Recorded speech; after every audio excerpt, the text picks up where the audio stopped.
Starting a conversation in English can feel scary, right? Many learners say the same thing. I don't know how to begin, or what if I make a mistake? The truth is, you don't need perfect English to start talking. You only need courage, a few simple phrases, and a friendly attitude. Think of conversation like opening a door.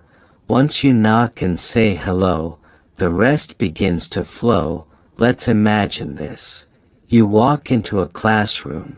Or maybe you meet someone at a bus stop. You want to talk, but your mind suddenly goes blank. Your heart beats fast. What do? The easiest way is to start with a greeting. Just say, "Hi, how are you?" or "Hello, nice to meet you." These words are short, simple, and powerful. They tell the other person, "I'm open to talking." Remember, you don't need big or fancy words. Even native speakers start with small, easy phrases. The next secret is small talk. Small talk means short, casual conversations about everyday things. For example, if the weather is sunny, you can say, "It's such a beautiful day today." If it's raining, you might say, "Looks like we need an umbrella again." Small talk may look simple, but it's actually a key that opens bigger conversations. From its hot today, you might move into travel, holidays, or favorite activities. Now, here's a trick that always works. Ask questions. When you ask someone about their life, you show interest and people love that. But try to ask open questions, not just yes or no ones. Instead of "Do you like music?" ask "What kind of music do you like?" Instead of "Do you play sports?" try "Which sport do you enjoy the most?" This way, the other person has more to say, and the conversation feels alive. But asking is only half of it. The real magic happens when you listen. Imagine someone tells you, "I love football." You can reply, "Oh really? Which team do you support?" Or "How often do you play?" By listening carefully and responding, you keep the conversation flowing. If you only think about what to say next, the talk will feel forced. But if you listen, you'll always find the next step naturally. Another helpful point is body language. Sometimes, your smile speaks louder than your words.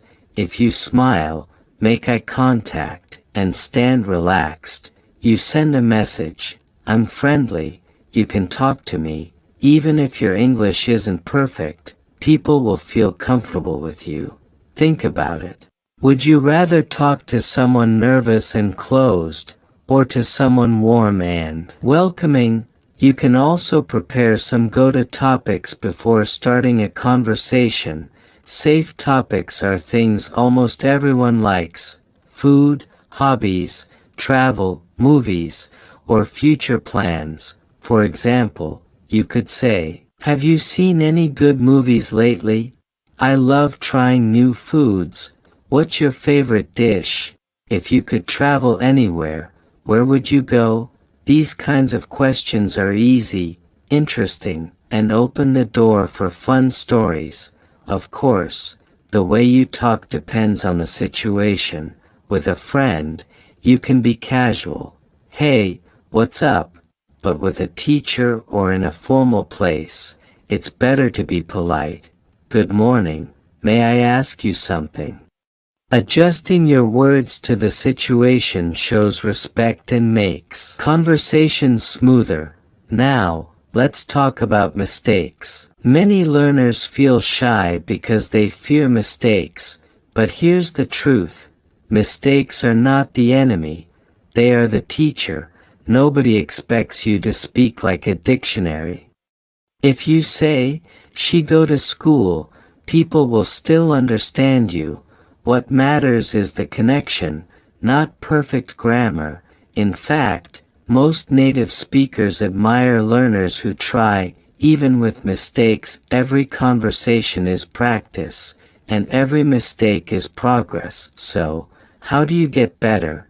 Practice everywhere. Try starting conversations with classmates, colleagues, or neighbors. If you're too shy, begin online. You can even practice alone. Stand in front of a mirror and say, "Hi, how are you today?" Or imagine meeting someone and play both roles. It may feel funny, but it works. At the end of the day, starting a conversation in English is not about big vocabulary, long sentences, or perfect grammar. It's about connection. It's about showing interest, being kind, and having the courage to say the first word. Even a simple hello, "How's your day?" can lead to a friendship, a learning opportunity, or even a life-changing connection. So, next time you see someone you want to talk to, don't stay silent. Take a deep breath, smile, and start small. Don't forget to subscribe to my channel English Teller for more such videos that will help you improve your English step by step.